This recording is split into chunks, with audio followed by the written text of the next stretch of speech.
India. India, bella mezcla de diosa y pantera,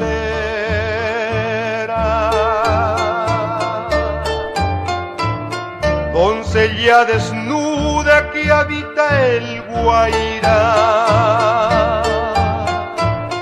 Arisca romanza curvó sus caderas,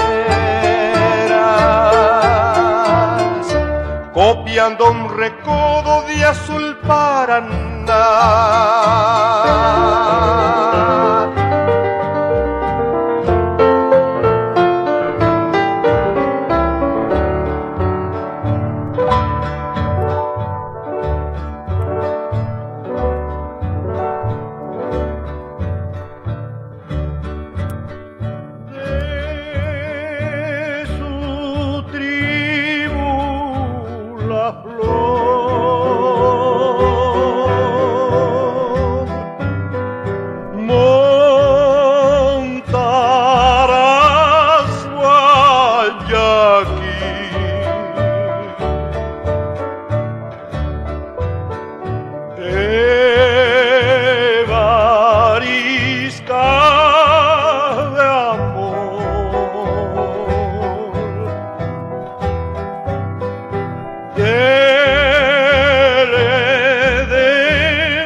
Bravea en sus sienes su orgullo de plumas.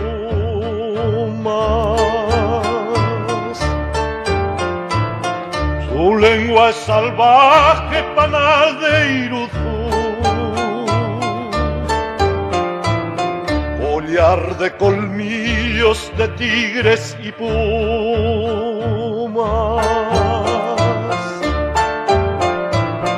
Enjolla la musa del Bitiruzú.